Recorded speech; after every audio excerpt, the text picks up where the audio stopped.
Rugați-vă. Rugați-vă de 5 minute. În 5 minute să nu străbată mintea ta niciun gând. Decât numai gândul ai Dumnezeu. Decât numai să simți cum fâlfie împrejur capului tău prezența Duhului Sfânt.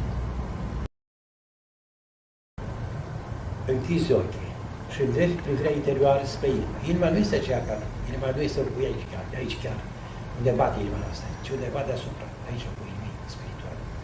Dacă face această legătură, atunci mintea își urmează sfatul duhovnicesc al inimii. Și toată ființa ta se va acolo.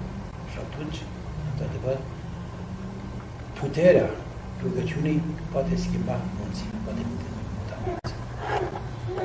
Nu o să ajungem la asta. Dar măcar cât de cât, organizați-vă rugăciunea în așa fel încât să vă rugați cu mintea și cu inima. Când te rogi, hai să simți o căldură. Când te rogi cu adevărat.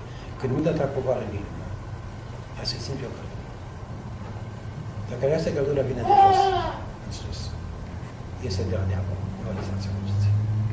Dacă această căldură vine din sus în jos, sau se lucrează direct aici, fără a trece prin partea inferioară a corpului, se localizează aici, atunci este Duhul lui Dumnezeu care se reuște în tine.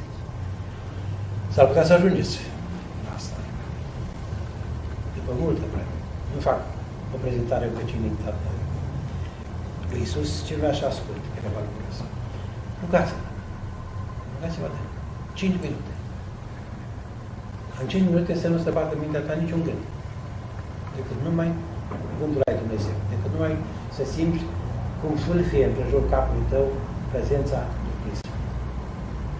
Și apoi, altădată o să vorbesc mai pe rag de rugăciunea inimii, și apoi să simți cum Duhul Sfânt te vizitează, rar, apoi mai des, până când rămâne mult timp în inima ta.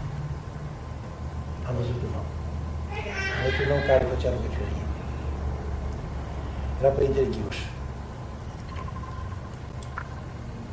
Era bătrân, slujea foarte rar, în cauza bătrâneții, s-a luat meseria Cernica și când îl vedeai umblând pe aleile Cernicăi sau în biserică, era ca un sfânt, nu atingea pământul.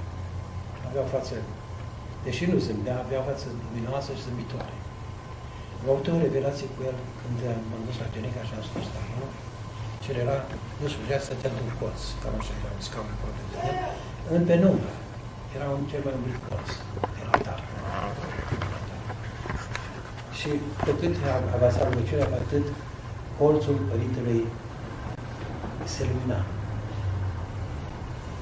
Te uitai la dânsul și nu vedeai aureolă, dar vedeai că toată zona aceea, colțul de satel, era mai luminoasă decât restul. Altarul luminat cu lumânea lui era cu becul. Și am înțeles atunci ce înseamnă practicarea rugăciunii. Știam de el că practic, toată lumea știa că practic rugăciunii mele, că a ajuns la forme așa de înalte, încât prin rugăciunea pe care o spunea inima lui tot timpul și mintea lui să creeze lumea aceasta din jurul lui, a fost ceva de minune.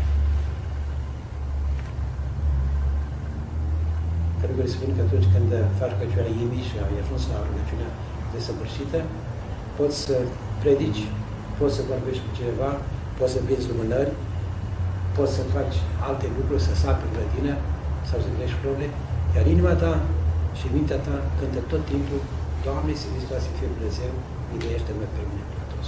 Tot timpul, fără întrerupere și fără despărțire de Dumnezeu. Ca și când mintea s-ar secționa în două. Una care lucrează ceea ce face rugăciunea și alta care ține legătura cu Dumnezeu fără întrerupere. Nu ne va trebui nouă să ajungem acolo, dar Dumnezeu este mare. Lucrul Dumnezeu face toate.